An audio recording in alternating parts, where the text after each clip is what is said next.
ভারতের জাতীয় দলের কোচিং এ আসতে পারে জাভি হার্নান্ডেজ। সিএফএল নিয়ে ইস্টবেঙ্গল এবং মোহনবাগানের বড় আপডেট।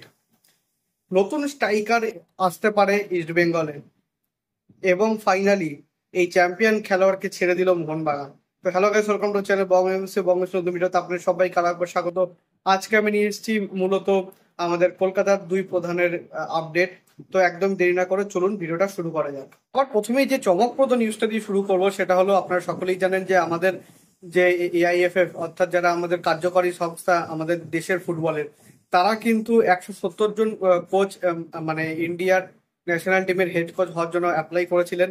এবার তাদের মধ্যে থেকে 3 জন কিন্তু অলরেডি কিন্তু শর্টলিস্ট করা হয়েছে, বাট সেখানে যেমন কিছু চমকপ্রদ নাম পড়েছে, সেখানে কিন্তু সব থেকে বলবো না, but one of the best coach, মানে অন্তত পক্ষে আমাদের মানে যে ফুটবলের মান সেই নিরিখে আমি বলছি, জাভি হার্নান্ডেজ। 35 বছর বয়সী বার্সেলোনার প্রাক্তন মিডফিল্ডার এবং তিনি স্প্যানিশ বিশ্বকাপ বিজেতা, তার সঙ্গে ইউরো কাপ বিজেতা, এবং কেরিয়ারে এমন কিছু ট্রফি নেই যা তিনি জেতেননি। তিনি বার্সার হয়ে সেক্সটাপেলও জিতেছিলেন। তো তার সম্পর্কে তো আশা করি না আপনাদের নতুন করে বোঝানোর কিছু আছে। এছাড়া তিনি বার্সেলোনাতে কিন্তু 2টো সিজন তিনি কোচিংও করিয়েছিলেন। বর্তমানে তিনি ফ্রি এজেন্ট রয়েছেন।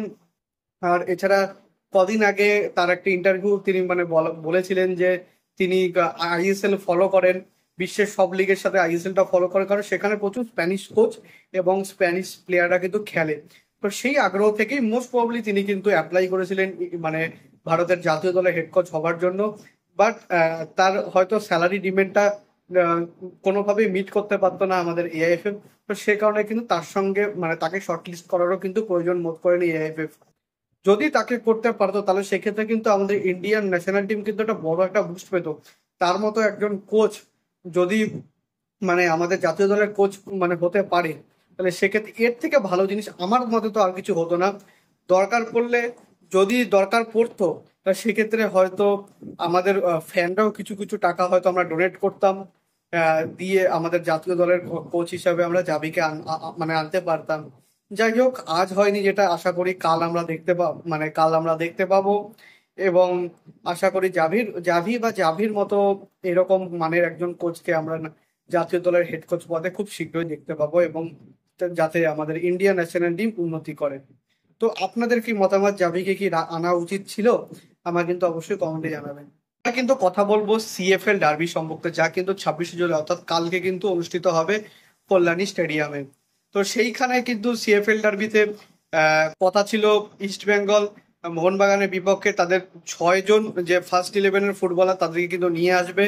কিন্তু সেই পরে সংখ্যাটা কিন্তু বর্তমানে কমে দাঁড়িয়ে 5 হয়ে দাঁড়ালো, কারণ পিভি বিষ্ণু যাকে কিন্তু মানে মোহনবাগানের বিপক্ষে খেলানোর কথা ছিল, তার কিন্তু ইনজুরি, এবং মোস্ট প্রবলি তিনি কিন্তু 2 সপ্তাহের জন্য বাইরে, এবং ডুরান্ডের যে গ্রুপ লিগের ম্যাচ সেগুলো তিনি কিন্তু মিস করবেন।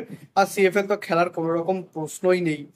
তো যাই হোক, ইস্ট বেঙ্গল কিন্তু 5 জন সিনিয়র দলের ফুটবলারকে তারা কিন্তু সিএফএল এ খেলাবে।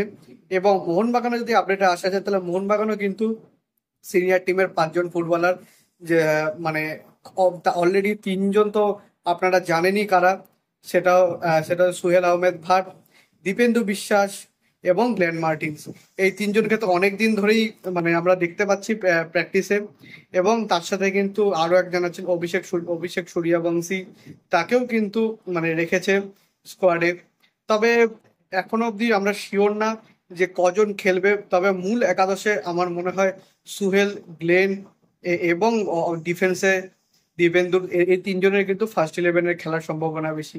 এবার দেখা যাক দেখি কার্যযোগ তিনি কি ডিসিশন নেন। তবে এইটা ছিল সিএফএল নিয়ে আপডেট। এরপর চলে আসবো কিন্তু ইন্ডিভিজুয়াল মোহনবাগান আর ইস্ট বেঙ্গলের আপডেটে। তো সবার প্রথমে ইস্ট বেঙ্গল নিয়ে কথা বলি। তো ইস্ট বেঙ্গলের যেটা সব থেকে বড় আপডেট, তাদের মরক্কান স্ট্রাইকার হামিদ আহাদাদ, তিনি কিন্তু ভিসা সংক্রান্ত সমস্যার জন্য ইন্ডিয়াতে আসতে পারছিলেন না, বাট তার ভিসা সংক্রান্ত সমস্যা কিন্তু মিটে গিয়েছে বর্তমানে। তার কিন্তু ভিসা তিনি পেয়ে গিয়েছেন, যার ফলে মোস্ট প্রবলি তিনি কিন্তু এই রবিবার কলকাতা বিমানবন্দরে কিন্তু ল্যান্ড করবেন, যেটা কিন্তু ইস্ট বেঙ্গল ফ্যানদের জন্য খুবই খুশির একটা খবর। কারণ ডুরান্ড কাপে কিন্তু তারা পূর্ণ শক্তির বিদেশি নিয়ে কিন্তু খেলতে চাইবে। আসবো কিন্তু মোহনবাগানের 2টো গুরুত্বপূর্ণ আপডেটে। সবার যেটা প্রথম আপডেট, সেটা হলো রবসন রবিনোকে নিয়ে। তো আমরা সকলেই জানি যে রবসন মোহনবাগানে অলমোস্ট চূড়ান্ত। আর অলমোস্ট কথাটা না বলে একদম চূড়ান্ত বলাই কিন্তু শ্রেয়। তারা কিন্তু এখনো অফিসিয়াল সই পর্ব হয়নি। তিনি কলকাতায় আসবেন, মেডিকেল হবে, তারপর কিন্তু তিনি ক্লাবের যেটা কন্ট্যাক্ট পেপার সেখানে কিন্তু সই করবেন। এবার সেখানে কত বছর কিন্তু সই করবেন, তারা যখন একবার তিনি সই করবেন তারপরেই আমরা জানতে পারবো। যেরকম বাকি সাইনিংদের ক্ষেত্রে আমরা জানতে পারি।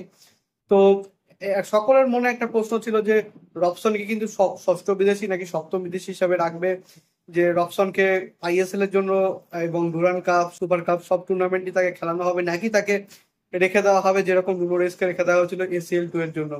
তো যেই আপডেটটা আমরা পাচ্ছি বিভিন্ন রিপোর্ট থেকে জানানো হচ্ছে রবসন কিন্তু ষষ্ঠ বিদেশি হিসাবেই নামছে। অর্থাৎ এখনো অবধি কিন্তু মোহনবাগানের মানে যে টার্গেট লিস্ট সেখানে কিন্তু সপ্তম বিদেশির কোনো রকম নাম নেই। তবে হ্যাঁ, ভবিষ্যৎ কিন্তু অনিশ্চিত। সুতরাং ষষ্ঠ বিদেশিটা এনশিওর করার পর মোহনবাগান যদি সপ্তম বিদেশি সই করার, অর্থাৎ সই তো করাতে পারবে না, জাস্ট আনরেজিস্টার করে রেখে দিতে পারবে, তাহলে সেক্ষেত্রেও কিন্তু কোনো রকম অবাক হওয়ার বিষয় নেই। মোহনবাগান ফ্যান্সরা আপনার সবকিছুর জন্য কিন্তু প্রস্তুত থাকুন। আর আরেকটা যেটা বড় আপডেট সেটা হলো মোহনবাগানের এই এই খেলোয়াড় তিনি কিন্তু দল ছেড়ে দিলেন। কে সেই খেলোয়াড়? তিনি হলেন 20 বছর বয়সী লেফট ব্যাক আমানদীপ সিং। তো এই আমানদীপ সিং গত সিজনে CFL খেলেছিলেন এবং তাকে ফার্স্ট ইলেভেনে নিযুক্ত করা হয়েছিল। CFL এর পর ISL এ তিনি সেখানে কিন্তু আইএসএল লিগ শিল্ড এবং আইএসএল কাপ দুটোই কিন্তু জয়লাভ করেছেন। এবং তার আগের সিজনে তিনি কিন্তু CFL এ কিন্তু যথেষ্ট ভালো পারফর্ম করেছিলেন। লাস্ট 2 সিজন ধরে তিনি কিন্তু CFL এর এবং এবং যেটা সিনিয়র টিম মোহনবাগানের দুটো দলে কিন্তু যে কটা ম্যাচ সুযোগ পেয়েছেন তিনি কিন্তু ভালো পারফর্ম করেছেন। সিনিয়র দলের হয়ে খুব বেশি ম্যাচ কিন্তু তার খেলা হয়নি, মাত্র 6টি ম্যাচ তিনি খেলেছেন। বাট সেই 6টি ম্যাচেই কিন্তু তিনি নিজের জাতটা চিনিয়ে দিয়েছেন। সুপার কাপে তিনি কিন্তু সবকটি ম্যাচ খেলেছিলেন গ্রুপ স্টেজে, যেটা আগের বছরের সুপার কাপ, নট নট এই লাস্ট ইয়ারের। তো আগের প্রিভিয়াস সিজন, তো 2022-23 সিজন যেটা ইস্ট বেঙ্গল চ্যাম্পিয়ন হলো, সেখানে তিনি প্রতিটা ম্যাচ খেলেছিলেন এবং ভালো খেলেছিলেন বলতে গেলে। তবে ম্যানেজমেন্ট কিন্তু চেয়েছিল, অর্থাৎ জোসে মলিনা তিনি কিন্তু চেয়েছিলেন যাতে তার কন্ট্রাক্ট এক্সটেনশন করানো হয় ম্যানেজমেন্টকে বলে। বাট তিনি কিন্তু মানে ম্যানেজমেন্টের কাছে যেটা তিনি গেম টাইম চেয়েছিলেন সেটা কিন্তু তাকে ম্যানেজমেন্ট অ্যাসিওর করতে পারেনি, যার ফলে তার এই সিদ্ধান্ত। অপরদিকে সুভাশিসের পাশাপাশি কিন্তু অভিষেক সিংকে আনা হয়েছে, যিনি কিন্তু লেফট ব্যাকে খেলতে পারেন।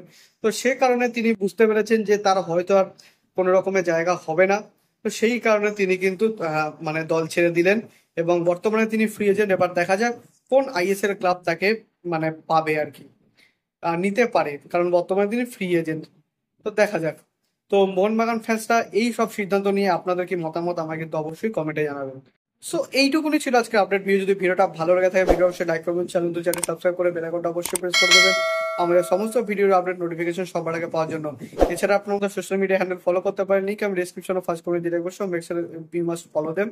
ছোটখাটো কিছু আপডেট সেখানে দেওয়ার চেষ্টা করি। আর দেখা হচ্ছে পরের ভিডিওতে। আপাতত বাই বাই।